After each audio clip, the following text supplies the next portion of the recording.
F-Zero is a cool game for the SNES, where you play as a fast car and try not to blow up because you suck at it. It's a fast-paced racing game that uses Mode 7 graphics to make that really cool pseudo 3D effect seen in lots of 16-bit games. Another example of these graphics is in Super Mario Kart, which was actually made as a more casual alternative to this game. This game is fun and all, but everything gets cranked up to 11 in the sequel, F-Zero X. This game is faster, and it's got fully 3D graphics due to being on the N64. Because it's in full 3D, tracks are more varied, each one is full of gravity-defying loops, twists, turns, and that weird part where you drive on the outside of a tube in Big Blue 1. This game looks pretty good for a Nintendo 64 game. I'd say it's aged fairly well. All the models look just fine, and the tracks are bursting with just enough color to be interesting and convey the racetrack while not being distracting. The only gripe I have with the graphics is how when cars are far off in the distance or blow up, they all share the same model but with a different single color palette. I understand why this was done. It optimizes the game to run as fast as possible because it doesn't have to render all the unnecessary polygons that you wouldn't even see in normal play.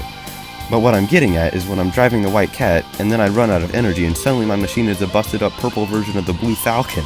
The White Cat isn't even mostly purple. It's white, like the name suggests. With that out of the way, let's get on to the actual gameplay, and wow, this is both the easiest and hardest game I've ever played. On one hand, whenever you press the acceleration button, you go flying right into first place, but it's so hard to control that you'll be barreling into walls and die. Another great example is on the second track of the game, Silence. The track goes in a plain oval, but just because of how the track twists, it's basically a straight line. But this part is nearly impossible. If you're going above 1,200 kilometers per hour on this bend, you go flying off the track, and it's not even because there was a guardrail. I went so fast I left the ground. So basically, you have to time your button presses to get through this part of the track without flying off, which is way easier said than done, and I'm kind of surprised I could even do it. It is at this point of the video that I reveal that you were just pranked, and I was using action replay codes this whole time. The game would be horribly unplayable if you went at nearly Mach 2 all the time, but you already knew that because you're so smart. Now to get into the actual review of the gameplay. The original F-Zero on the SNES gave you a whopping 4 F-Zero machines to choose from, each with their own driver who doesn't actually appear in the game. There's the Fire Stingray, piloted by everyone's favorite assist trophy, Wall Samurai Goro. The Wild Goose, driven by Pico, who I swear is a space pirate from Metroid. The Golden Fox, piloted by Dr. Stewart, who I won't even pretend to know anything about outside of this small bio from the wiki I looked at while researching this video. And last but certainly not least, the Blue Falcon, which belongs to everyone's favorite Smash Bros. Character, the one, the only, Luigi.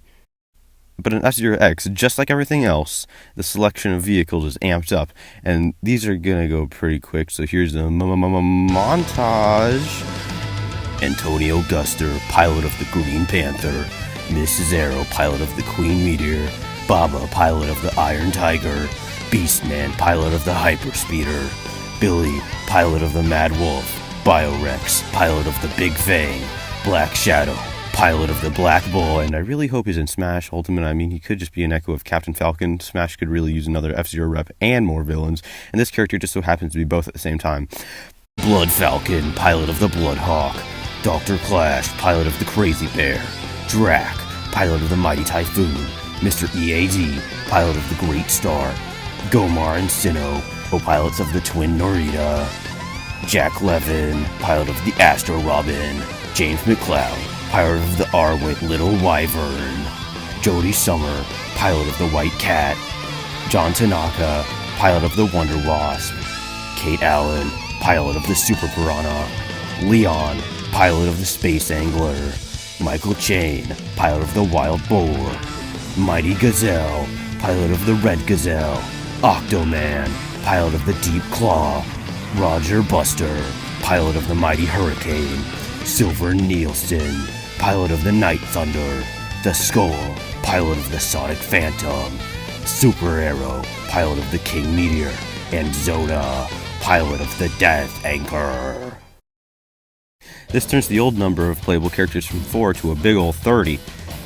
At the start of each race, you can choose to make your F-Zero machine have a higher acceleration speed or higher top speed. Personally, I prefer more acceleration. I just don't like how slow you are at the beginning of a race without it. There are 30 racers in each race, which utilizes the entire cast. That is, of course, unless you decide to kill them. In this game, you can destroy other vehicles, and oh boy is it a lot of fun. Not much can compare to the fun of rolling up on evil Batman on the section of Mute City 2 with no guardrails and body checking him into the abyss. Of course, you can also just bring down the other racers' energy by slamming into them to cause them to explode too. The developers knew this was so fun, so they added in a new mode, Death Race. This mode is exactly what you'd expect, a short, looping track where the objective is not to come in first place, but to be the last one standing, and to kill the other 29 racers in any way necessary. It's a blast. The standard Grand Prix mode is also super fun. It's full of the awesome, fast-paced racing the F-Zero series is all about. This game totally has the most exhilarating, fast-paced gameplay in any game I've ever played. I'm a Sonic fan, so that's gotta be saying something. This game is about two things, going fast and going faster. After the first lap, you get boost power. And then by pressing the B button, you get a boost, like you went over one of the many speed boosting pads scattered throughout every track in the game. However, it does take a bit of your energy, so it rewards the risky playstyle you need to master if you want to be good at this game. Speaking of boost power, the announcer in this game is great. He's so enthusiastic and I love it. Here, take a look. You got boost power! Yeah! The final lap! Finish! Alright! First place! Way to go! It's a new record! At the start of the game, there are 3 difficulty settings, Novice, Standard, and Expert, and 3 different cups, Jack, Queen, and King. You also start out with only 6 racers to choose from. Over time, through completing cups on different difficulties, extra characters are unlocked, along with the Master difficulty level and the Joker Cup. The Master difficulty is super challenging, but it never feels unfair. I know I've gotten first place before. I might not have been on camera, but I did it.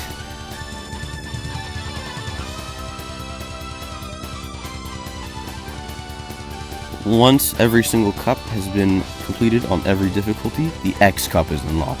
The X Cup is either super amazing or super underwhelming. It doesn't have any tracks of its own, but instead randomly generates courses using in-game assets. Yeah, it usually doesn't know what to do on super complex courses and ends up falling off the track. It can be super fun. That is when it doesn't randomly generate a straight line. And that just about wraps up this video, or it would have been, had it not been for the F-Zero expansion kit on the N64 disk drive. It had a really cool track editor, and even 3 super characters. These characters were just different versions of already existing ones, but with near perfect stats. They are the Super Stingray, the Super Cat, and the Super Falcon. The Super Falcon can actually be accessed in the original game via an action replay code, so let's bust those out again and try it out. The machine uses the Blue Falcon model, but instead of the golden texture in the expansion kit, it uses the textures of every other racer. He doesn't have a portrait, but his full body art can still be seen on the screen where you select your speed or acceleration before a race.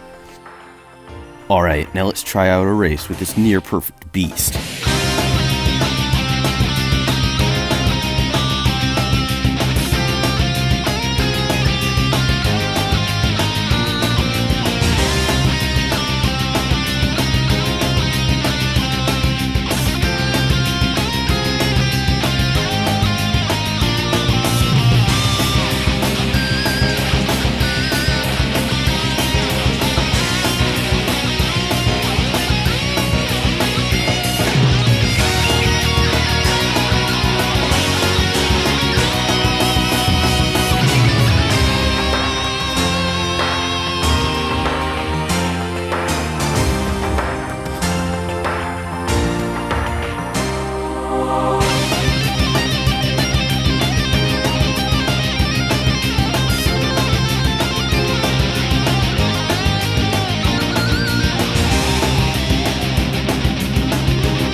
Of course, I got first place, and the game crashed.